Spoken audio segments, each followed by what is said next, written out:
Dr. Salim Assegaf Al-Jufri pernah mengatakan dalam sebuah seminar, sukses adalah kepastian. Seperti pastinya kalau pulpen saya jatuhkan, pasti jatuh. Kalau saya jatuhkan sekali, pasti jatuh. Saya jatuhkan 10 kali, pasti jatuh. 100 kali, pasti jatuh. Kalau saya jatuhkan 1.000.000 kali, pasti jatuh. Kalimatnya tidak menggunakan kata insya Allah, karena jatuh adalah kepastian, dan jatuhnya adalah kehendak Allah, kecuali Allah menghendaki lain. Sukses adalah kepastian. Siapapun Anda, maka pasti Anda akan sukses. Masalahnya hanyalah seberapa lama Anda akan sukses. Pulpen itu pasti jatuh. Maka ada 2 rumus agar pulpen itu jatuh. Yang pertama, Anda harus action. Anda harus bergerak melepaskan pulpen itu dari tangan Anda. Banyak orang yang ingin sukses tapi dia tidak pernah action. Banyak orang yang ingin mendapatkan keinginannya tapi dia tidak pernah berbuat. Kedua, Anda harus sabar menunggu sampai pulpen itu jatuh. Banyak orang berbuat tapi dia tidak sabar. 50% kegagalan adalah karena mereka tidak mau action, talk only. 50%-nya lagi karena mereka tidak sabar menunggu sampai jatuh. Tidak ada kata gagal. Yang ada adalah mereka berhenti sebelum sampai. Seorang pakar ekonomi mengatakan, 90 dari 100 orang yang terjun di dunia entrepreneur tidak mampu bertahan sampai tahun kelima. Ingat, kesuksesan bukanlah saat Anda berada di puncak, tapi saat Anda mampu menikmati proses menuju puncak. Seringkali kita berhenti di detik-detik terakhir menuju gerbang kesuksesan. Tidak selamanya jalan itu mendaki. Yakinlah, di ujung jalan itu pasti ada jalan menurun. Bersama kesulitan pasti ada kemudahan. Allah bersama orang-orang yang sabar. Banyak jaringan yang suka mengatakan seperti ini, Pak, saya nggak datang pertemuan ya karena prospek saya nggak jadi atau prospek saya nggak ada. Nah, Bapak Ibu sekalian, dengan pola pikir seperti itu, dari pengalaman saya, banyak orang justru biasanya akan sangat sulit sekali membawa orang ke pertemuan, atau bahkan ya dia tidak bisa bawa orang ke pertemuan. Karena sekali lagi Bapak Ibu, dengan pola pikir seperti itu, bayangkan bagaimana cara kita untuk meyakinkan kepada prospek, kepada rekan-rekan kita bahwa pertemuan itu penting dan bagus. Sedangkan kita sendiri hanya kalau ada dalam tanda kutip keuntungan baru kita datang. Nah, ubah dulu pola pikirnya, kita putuskan dulu, kita ambil komitmen dulu bahwa kita akan datang pertemuan itu apapun yang terjadi. Betul, pertemuan itu berfungsi untuk membantu kita meng-closing prospek kita.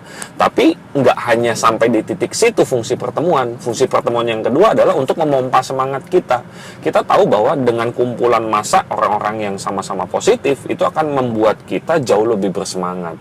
Nah, ada juga domain yang mengatakan bahwa tenang Pak, saya pasti semangat terus kok, Bapak nggak usah khawatir. Nah, sebetulnya yang perlu khawatir bukan saya, bukan kami sebagai upline, tapi justru distributornya itu sendiri.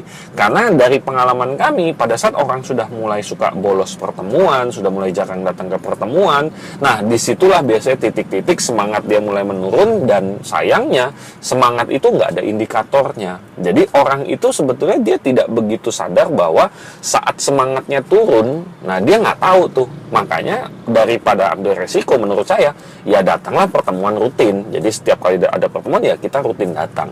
Jadi dengan seperti itu maka kita akan jauh lebih mudah untuk meyakinkan prospek secara alam bawah sadar bahwa pertemuan ini penting sekali. Jadi pertemuan itu selain untuk meng-closing orang, juga dibutuhkan untuk menjaga semangat kita. Makanya ambillah keputusan untuk terus hadir di setiap pertemuan, baik itu yang resmi maupun yang diadakan oleh upline-upline Anda, ya. Nah, kemudian yang kedua, juga ada yang mengatakan seperti ini, saya akan ngambil tiketnya kalau sudah ada prospek yang pasti. Nah, Bapak Ibu, ini sama seperti yang pertama. Jadi pada saat kita sudah tidak yakin bahwa akan ada prospek yang datang, maka secara otomatis bagaimana caranya supaya kita bisa bawa orang ke pertemuan. Nah, saya belum ketemu tuh caranya. Jadi satu-satunya cara sebetulnya adalah menyetok tiketnya. Kalau kita bicara OPP, stoklah minimal 5 tiket atau 1 lot. Jadi secara otomatis selama 1 minggu itu, ya dalam tanda kutip ya, kita tertekan untuk keluar dari zona kenyamanan, untuk memaksa diri kita untuk apa? Siapa yang bisa saya bawa? Kalau nggak saya rugi nih, tiket sudah saya beli, saya harus bawa orang. Nah, bayangkan kalau kita nggak punya stok tiketnya. Maka otomatis saat kita mau keluar rumah dan kelihatannya cuaca agak panas, otomatis ya gampang sekali untuk ya sudah deh, besok aja deh, atau minggu depan juga masih ada deh. Karena apa? Karena tidak ada keterdesakan itu tadi.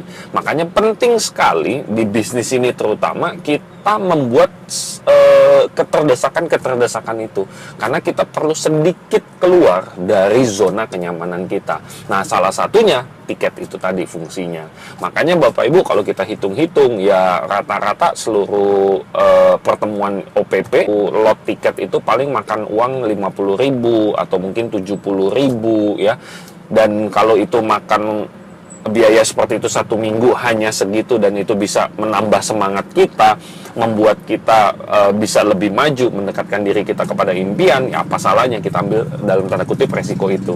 Tapi kami yakin Bapak Ibu, kalau Anda setiap hari bisa ketemu orang, setiap hari komitmen minimal 1 atau 2 orang yang Anda temukan untuk menceritakan bisnis ini, kami yakin sekali tiket itu pasti akan laku. Jadi apakah pikiran atau tindakan duluan yang akan mendorong kita lebih maju? Ya, dari pengalaman kami, tindakan itu jauh lebih cepat untuk merubah pikiran kita. Jadi dengan kita komitmen datang pertemuan, secara alam bawah sadar kita mendorong pertemuan kita untuk betul-betul yakin bahwa pertemuan itu bagus, bisnis ini bagus. Dengan kita nyetok tiket, tindakan nyetok tiket secara tidak langsung, kita meyakinkan, merubah pikiran kita bahwa saya pasti bisa bawa orang, saya pasti bisa jalan di bisnis ini, saya pasti bisa datang pertemuan dengan rame-rame.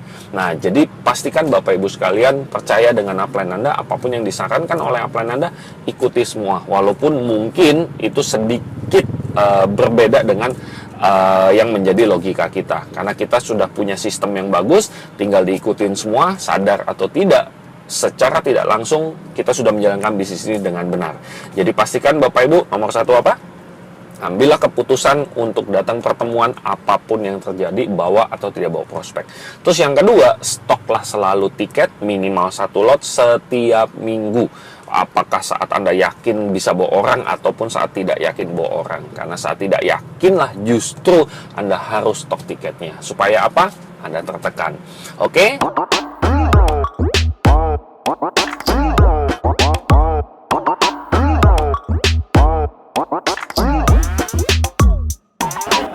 Jadi harus minum madu Black Borneo sama M-Jos, ya, supaya kuat.